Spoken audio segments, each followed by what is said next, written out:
That line mattered. It was the most honest thing she said. She asked if we could start over slowly. No pressure, just talk, just see where things go. She said the other guy was a mistake. She said she realized what she lost. I told her I was not angry, and that was why the answer was no. I said trust does not reset because circumstances change.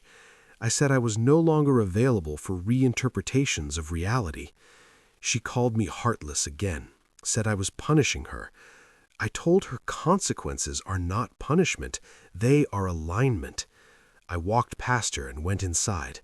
I did not slam the door. I did not look back. The story opens by introducing us to a 36-year-old man who works in finance, calm, precise, and methodical by nature, who finds himself at the unexpected end of a 4-year relationship and an 8-month engagement in the most dismissive way imaginable, a text message. Before the bombshell is detonated, however, the narrator carefully lays out the architecture of the relationship so we understand not just what happened, but why it was always heading here. He and his fiancée had everything that looks like stability from the outside: a shared apartment, a booked venue, paid deposits, a nearly finalized guest list, a wedding set for early summer. By all social appearances, this was a couple on track, but the narrator is honest from the very beginning. The inside of the relationship was something he describes as managed chaos that he kept mistaking for confidence, and that distinction is critical because it tells us he was not oblivious to the dysfunction, he was rationalizing it. His fiancée is described as sharp-tongued, direct to the point of being cutting, someone who wrapped impatience in the language of honesty.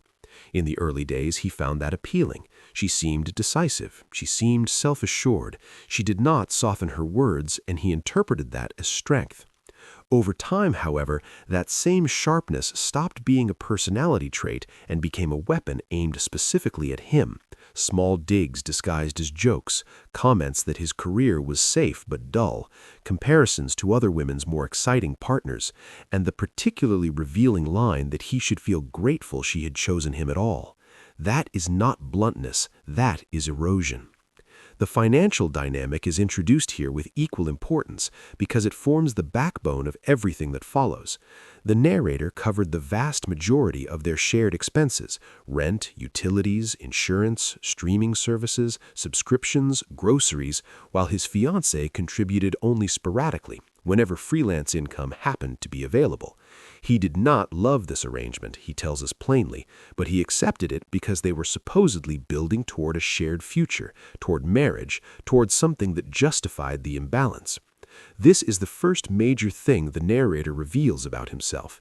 He is a man who absorbs inequity in the present if he believes it is an investment in a stable tomorrow.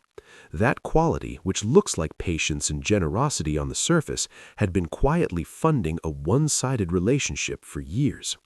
Then, without warning, without discussion, without even the basic courtesy of a phone call, his fiancée sent him a text that landed like a contractual termination. She had found someone else and he needed to deal with it. No apology, no explanation, no acknowledgement of 4 years and a planned wedding. Just a statement, casual and smug, fully expecting him to react the way she had apparently always assumed he would, emotionally, desperately, from a position of dependence. What she had not factored in was who she was actually dealing with. The narrator's response was a single word: finally, and then silence. Not the silence of shock or confusion, but the silence of a man who had just been handed the clearest possible confirmation of something he had already, on some level, suspected. Module 1 ends right here, at the threshold. The relationship has just been severed, but the real story, the systematic, methodical unraveling of every comfort he had been quietly funding, is only beginning.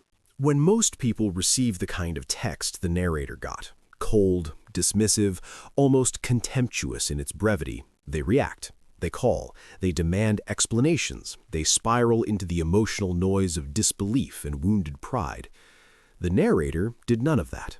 Instead, he did something far more deliberate and far more devastating. He went back to work and spent the remainder of that afternoon treating the end of his engagement like an administrative task that was long overdue.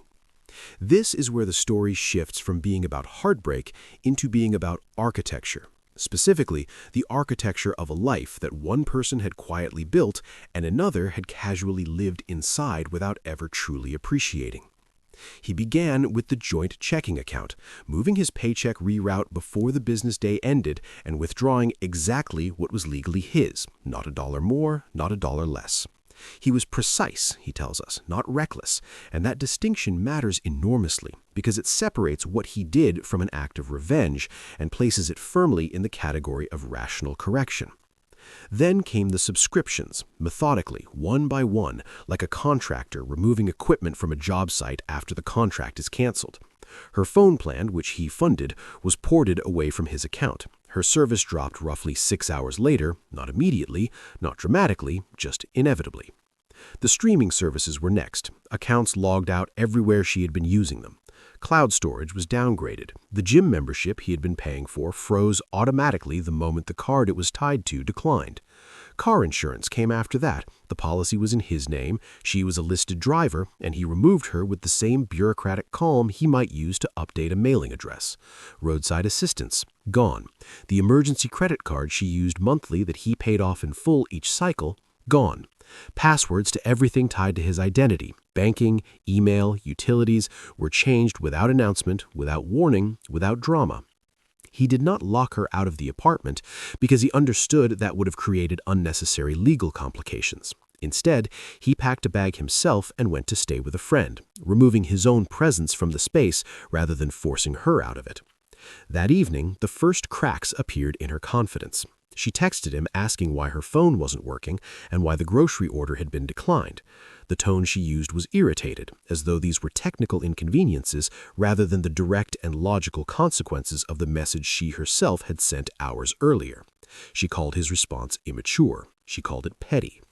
What she could not yet bring herself to do was connect the dots between her own action and the reality now unfolding around her, because doing so would have required acknowledging that she had miscalculated badly. She had expected the narrator to absorb the shock and keep the infrastructure running while she sorted out her new arrangement.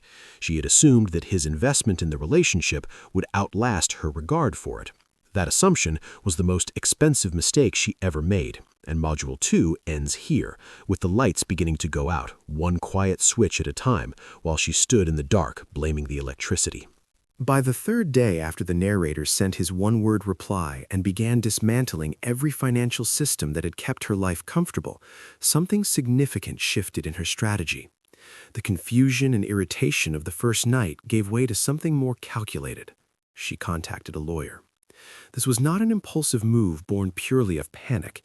It was an escalation, a deliberate attempt to reframe a personal situation as a legal one, to take a relationship that had ended on her own initiative and transform it into something that carried obligation, liability, and leverage. The narrator began receiving calls from an unfamiliar number with a professional, formal tone, voicemails asking him to call back about an urgent matter involving shared assets and the abrupt withdrawal of support. The language in that voicemail was carefully chosen, and the narrator recognized it immediately. Words like shared assets and support are not casual terms. They are legal framings designed to imply an ongoing financial responsibility that the narrator would need to justify terminating. He called back once. He kept it short. He laid out the facts with the kind of clarity that only comes from someone who had been quietly building his case since the moment he typed "finally" into his phone. He told the lawyer they were not married. He told him there was no joint lease, no prenuptial agreement, no written expectation of continued financial support.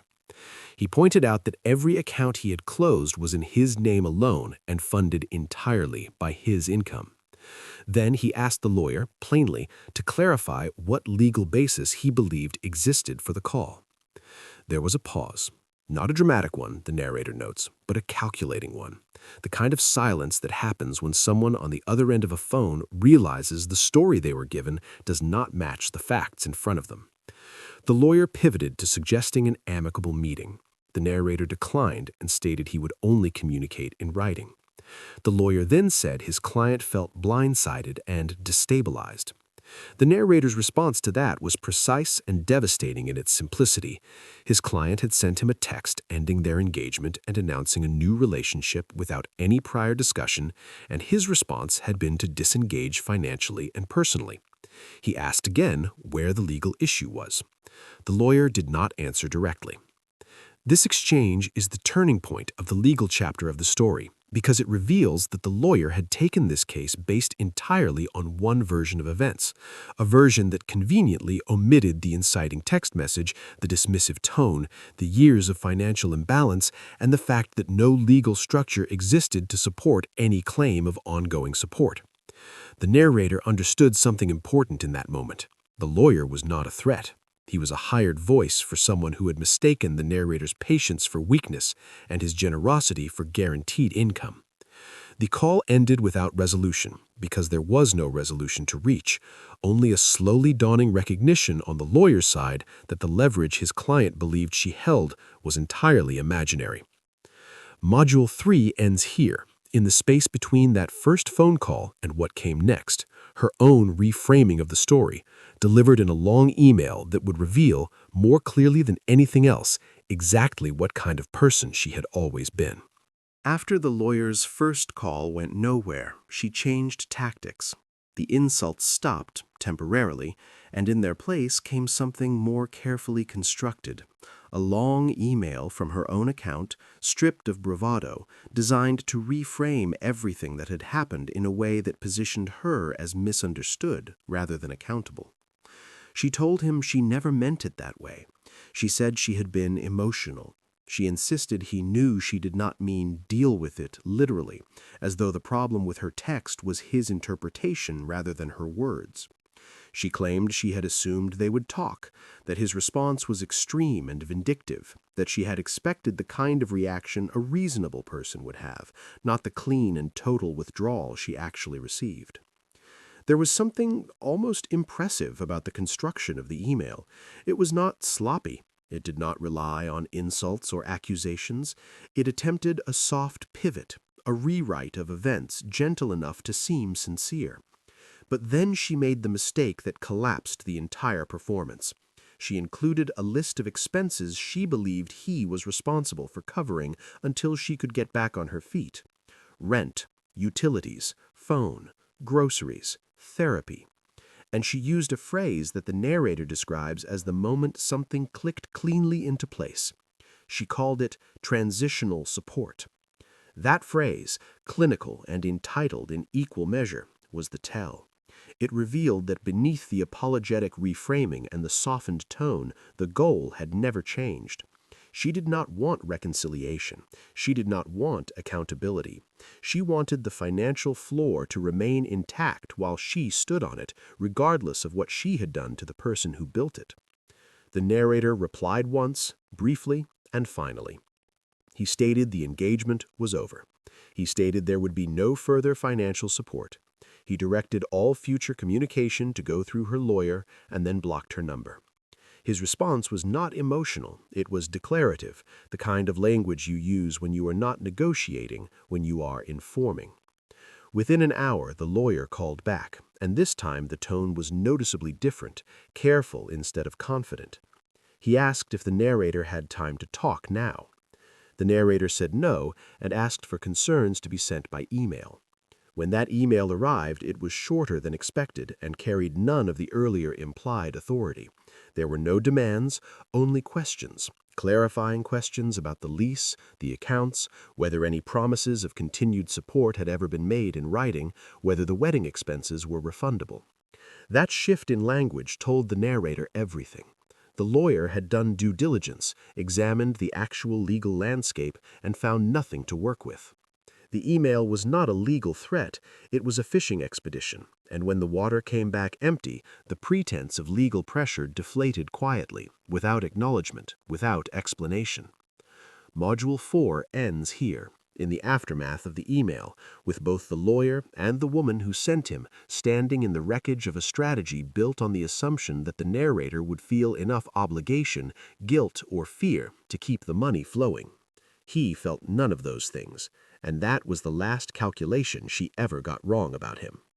With the legal angle proving fruitless and the direct email approach meeting a wall of calm, methodical refusal, she pivoted to the only remaining territory she felt she could still influence: social perception. This phase of the story is where the narrator's discipline is tested not by legal threats or confrontational messages, but by something more insidious: the slow, deliberate reshaping of the narrative in the minds of people who knew them both.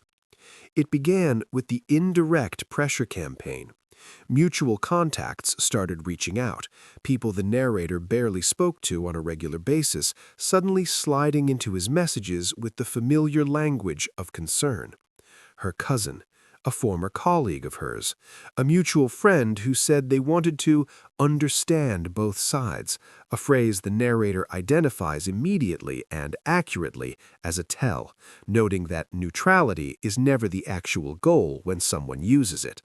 It means someone has been briefed, and the briefing required reinforcement. Online, she posted in the deliberately vague but surgically targeted way that people do when they want to signal suffering without making accusations they can be held to.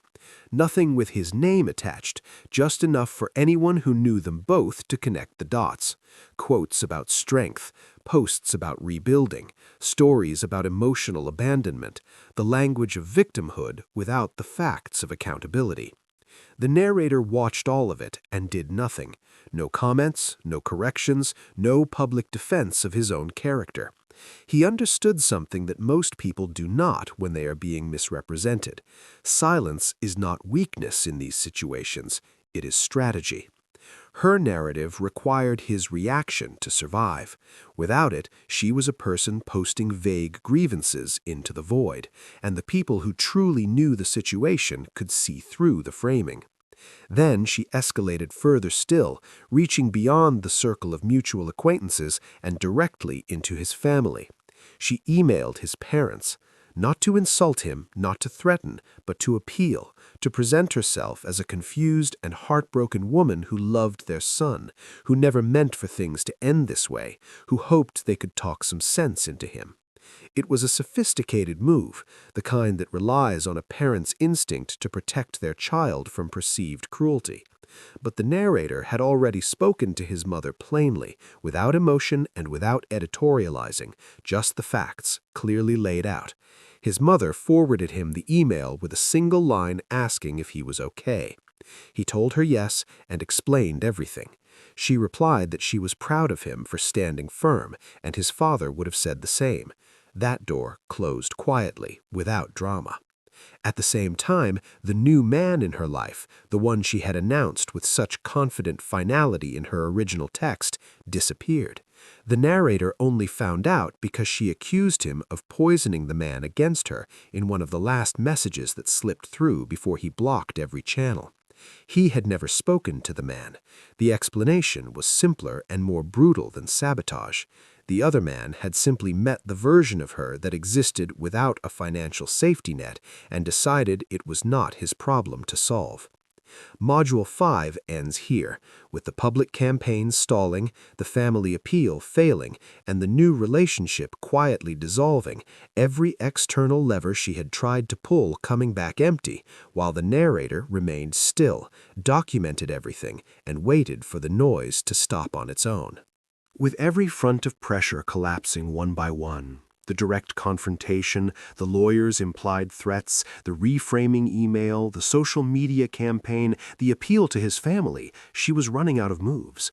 But before the final silence took hold, there were a few last gestures, each one more desperate and revealing than the last. The first was practical. While she was out of the apartment one evening, the narrator returned. He did not go back to argue or to reclaim emotional territory. He went to retrieve what was his: clothes, documents, electronics, and he did it with the same methodical precision that had defined every action he had taken since the day of her text. Before leaving, he photographed every room, documenting the state of the apartment, clean, undamaged, exactly as it should be. He left his key on the counter. That single act, the key left quietly on a surface rather than handed over in a confrontation, speaks to the narrator's entire approach throughout the story. He refused to perform any of this. There was no scene, no speech, no moment engineered for impact, just clean exits, documented and completed. The next morning, her lawyer emailed again. The language this time was different from anything that had come before, measured, almost conciliatory. He said his client wanted to explore mediation rather than escalation. The narrator found this genuinely funny for the first time in days because there was nothing left to mediate. A mediation implies two sides with competing claims over something shared. There was no shared lease, no shared accounts, no shared legal future. There was only a woman who had ended an engagement via text message and then spent 2 weeks trying to negotiate her way back into the financial stability she had discarded. He replied in writing, as he always did, and stated clearly the engagement had been terminated by her message, no marriage had occurred, no joint assets existed, and he would not be participating in mediation. Any further contact should be limited to written communication regarding property retrieval if needed. 2 hours after that reply, she sent what turned out to be her final email, long, bitter, and raw in a way her previous communications had not been. The careful reframings were gone, the legal posturing was gone. What remained was anger stripped of strategy. She told him he was heartless. She told him the new man would never treat her this way. She told him she expected better from someone who claimed to love her. And somewhere in the bitterness, she revealed the thing she had never been able to say plainly. She had not expected him to actually leave. She had sent that first text from a position of assumed security, confident that whatever fallout followed would be manageable, temporary, and ultimately reversible. She had believed, at some fundamental level, that he would absorb the blow and remain. That assumption had governed everything. The dismissive tone of the original message, the confidence that entitlement masqueraded as, the audacity of invoking transitional support as though it were a reasonable expectation.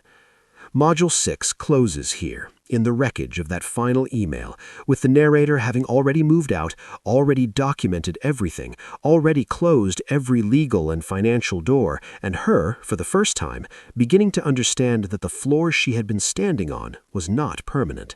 It had only ever been his choice to keep it in place. The written channels had been shut down. The lawyer had gone quiet. The social media pressure had produced no visible reaction. And so she tried the one thing left that she had not yet attempted. She showed up in person. The narrator was returning from work when he noticed a car parked down the block from his new apartment, a borrowed one, different from her own, which told him immediately that this was not accidental. She had found out where he lived, figured out his schedule, and positioned herself to make the encounter look like coincidence. She stepped out of the car when she saw him and walked toward him with what he describes as urgency, replacing the confidence that had once defined her entire presence. She was smaller now, not physically but energetically. The assurance was gone. In its place was the particular desperation of someone who has tried every calculated move and is now operating without a plan. She asked for 5 minutes and said she deserved that at least. The narrator said no. That single syllable, delivered without hesitation, without apology, without softening, surprised her more than anything else that had happened. She laughed once, instinctively, the way people do when they are processing something they had not prepared for. Then she got frustrated. She told him he was being cruel. She told him their engagement had meant something and that he owed her a conversation. He told her the conversation had ended when she sent the text. She pivoted. She told him she had been angry when she wrote it, that she had not expected him to actually walk away, that she thought finally was sarcasm and that he would calm down and they would eventually talk through it. And then she said the most honest thing she had said throughout the entire ordeal. She admitted she had assumed he would stay. She had built her entire response to the situation on the certainty that he was too invested, too accommodating, too much of what she had always counted on him to be, to genuinely leave. That admission, delivered not as a confession but almost as an accusation, as though his failure to conform to her expectations was the real betrayal, told the narrator everything he needed to hear. It confirmed that the original text had not been sent in a moment of reckless emotion.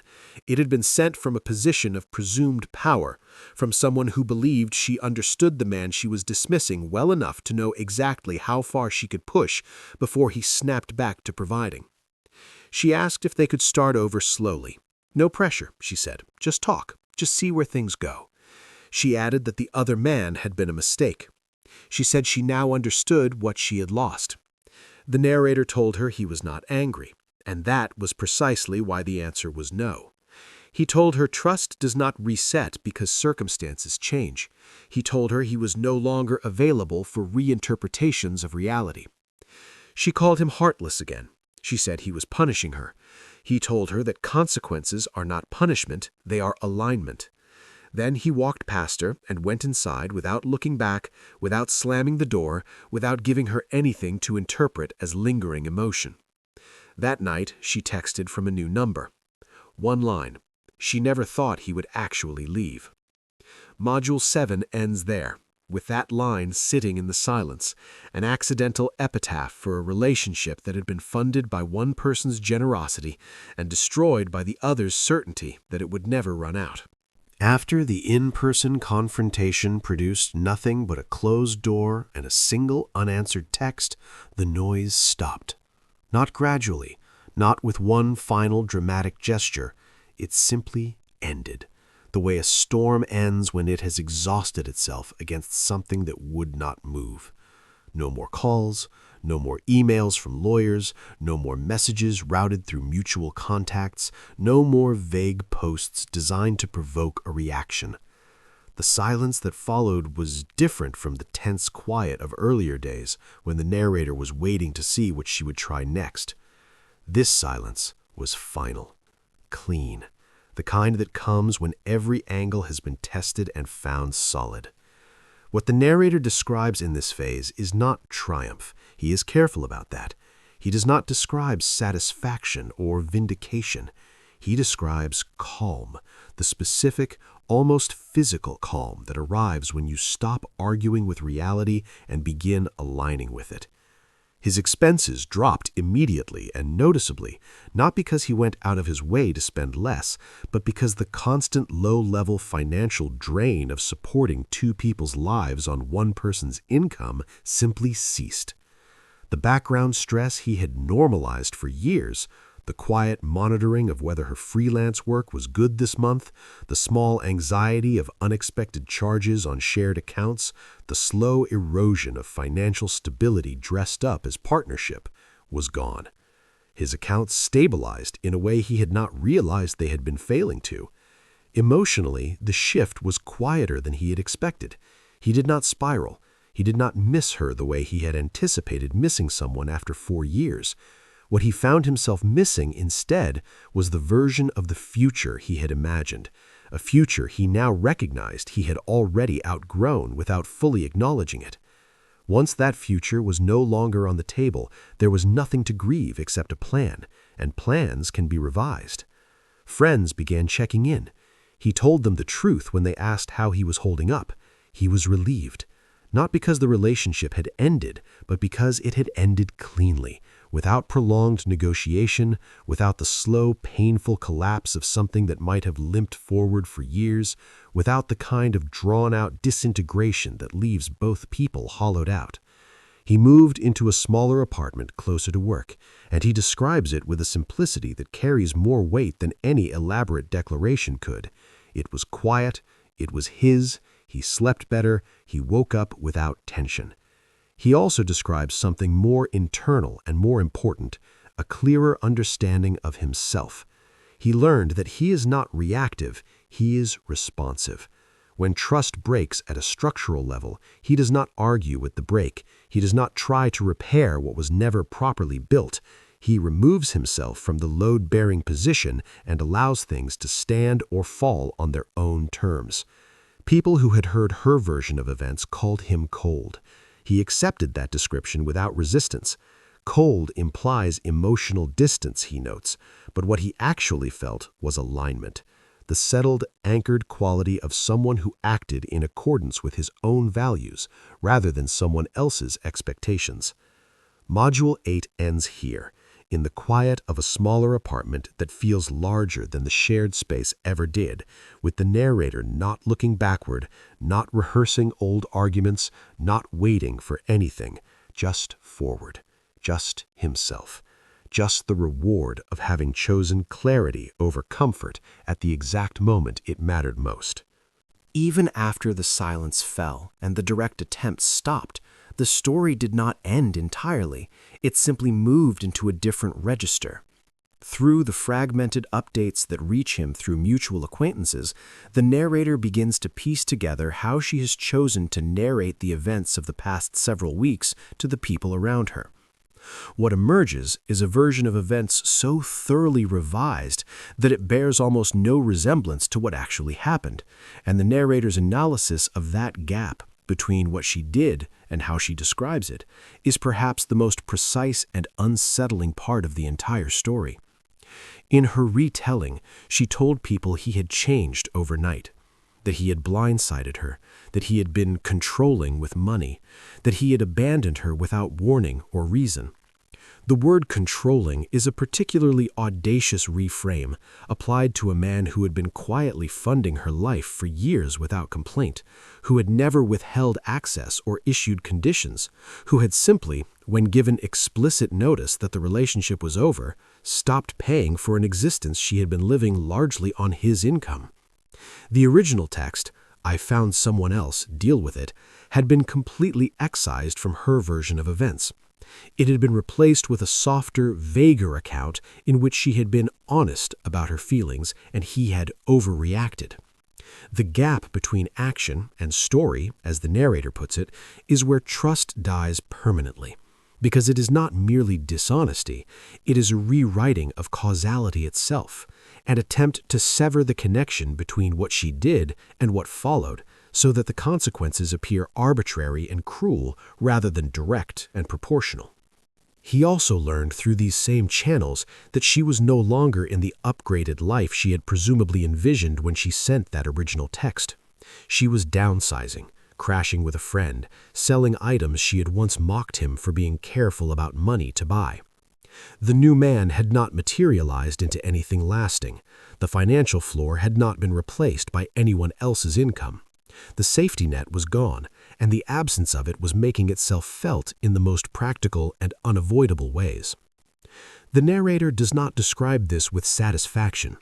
He describes it with something closer to observation, the detached, almost clinical recognition of cause and effect playing out exactly as logic would predict. She had taken a calculated risk based on a fundamental misreading of the person she was gambling with, and the calculation had failed. What stands out most in this module is what the narrator chose not to do in response to the reframing. He did not correct the record publicly. He did not reach out to mutual contacts with his version of events. He did not post anything, respond to anything, or engage with the narrative being built around his name. He understood that her story required his participation to have any power. It needed him to react, to defend himself, to enter the conversation and thereby validate it as a dispute between two equal and competing accounts. By staying silent, he denied it that legitimacy. His silence was not passive. It was a choice, deliberate and considered, grounded in the understanding that the truth does not require a publicist. Module 9 ends here, with her narrative circulating in the reduced social orbit of people who mostly already knew something was off, with the narrator unbothered, moved on, and offering the most effective possible rebuttal to a false story, the absence of any response at all. The story does not end with a confrontation or a courtroom or a dramatic reversal of fortune. It ends with the narrator in a smaller apartment, working, sleeping well, and carrying the particular kind of peace that only becomes available once you stop making room for things that were never going to be worthy of the space.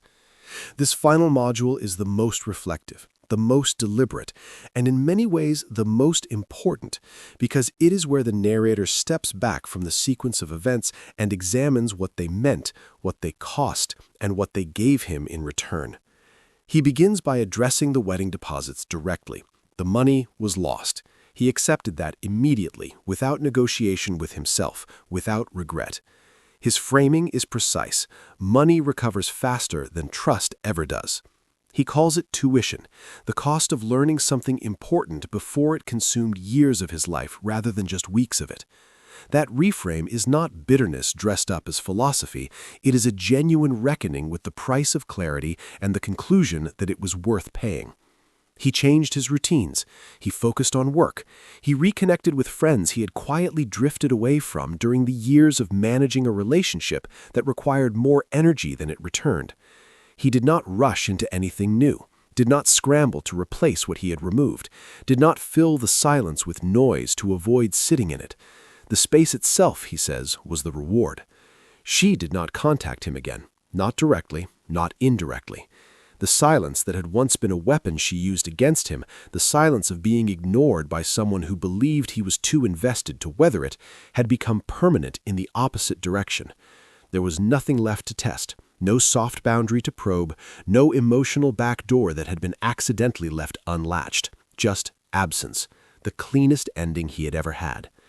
He addresses the reader directly in the final passages, and it is here that the story earns its full weight.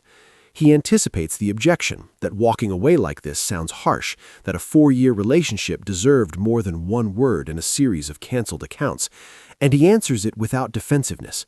What ended the relationship, he says, was not his response. It was her certainty that she could discard him without consequence and continue to benefit from what he provided. He did not punish her. He stopped subsidizing disrespect. That distinction between punishment and consequence, between cruelty and boundary, is the moral center of everything that has come before. He articulates a principle that the entire story has been demonstrating in action. Love without respect becomes obligation, and obligation without choice becomes resentment. And he refuses to live in that middle space where the two are confused for partnership. The aftertaste of the experience, he says, is not bitterness, it is clarity. He now knows that when someone tells you exactly how little they value your presence, the correct response is to believe them immediately and act accordingly. He did not raise his voice. He did not beg. He did not argue with the story she was telling about him or the one she had been telling herself for years. He simply aligned his actions with reality, stepped out of the way, and let the weight of her own assumptions do the rest. And that, he concludes, was enough. Not just sufficient, enough. Complete. The word lands with the quiet finality of a door closing gently, without drama, from the inside.